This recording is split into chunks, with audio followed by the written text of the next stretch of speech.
येऊन 2 तास झाली ह्या राहुला खय. हाय निकेत. हाय निकेत.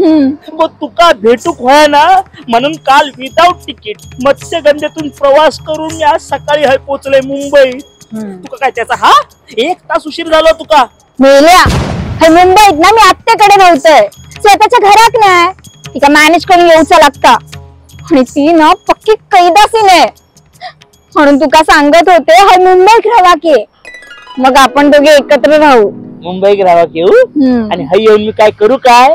एक तर माझं शिक्षण पण नाही म्हणून तुका सांगत होते शाळेत असण्यापासून किमान 12वी तरी कर. पण हे माझी आत्या माझ्यासाठी म्हातारे डॉक्टर इंजिनियर बघते.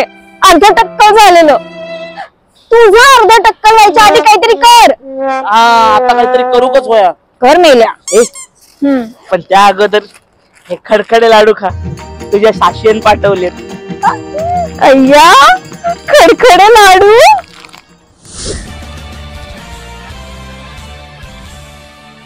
तू आयुष्यात दिल्यापासून सगळा कसा परफेक्ट चालला.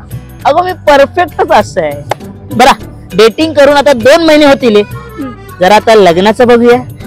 परफेक्ट एकदम माझ्या मनातनं बोललास. कसला डोंबल्याचा परफेक्ट हाय. माझा वय निघून चालला मनान बोललंय. काय नाही परफेक्ट माझ्या पण मनात काय नाही. बरा लगीन काय करायचा. माका असं वाटतं माझ्या गावच्या घरातल्या खळ्यासमोर करूया. परफेक्ट डेस्टिनेशन वेडिंग एकदम ऑथेंटिक चालेल.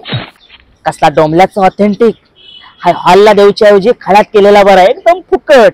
आणि हो माझा काका आचार्य माझ्या बापसान त्याच्या लग्नात खर्च केलेलो. आता त्याका सांगताय माझ्या लग्नात जेवणाचा खर्च कर म्हणजे कसा फिट्टू. काय नाही परफेक्ट माझ्या पण मनात काय नाही. परफेक्ट कपल असो आपण. अगो रडतो किती. 7 वर्ष झाली रिलेशनला. लग्न कधी करतालस. अगो मग सेटल तरी होऊ दे. सेटल सुरुवातीचे काही वर्ष बोललास एक्स्ट्रा एज्युकेशन घेतो. एज्युकेशन झाल्यावर बोललास नोकरी शोधू दे. नोकरी मिळाल्यावर बोललास काही वर्ष प्रमोशन होऊ दे. प्रमोशन झाल्यावर बोललास आता माझ्या बहिणीचे लग्न करतो. आपलं लग्न कधी करतालस. गो तू घरात भावंडांमध्ये धाकटी असस ना. विचार कसलो करता धाकटीच असस.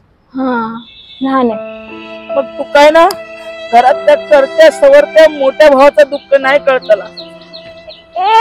तुला अजून 1 वर्ष देते. ऐक थांब. माझ्याशी बोलत का नाही. रोज ते चॉकलेट दे, टेडी दे, प्रपोज दे, प्रॉमिस दे सगळ्या डेटला येलस. मग मध्ये किस डे आणि हग डेला काय होतस. आता डायरेक्ट व्हॅलेंटाईन डे ला उगवलस. माझी मैत्रीण म्हणता सगळ्या डेला जायचं पण हग डे आणि किस डे ला नाही जायचं. किती मी अजून 18 वर्षाची नाही झाले ना. ए पोरांनो तुम्हाला शाळा नाही का.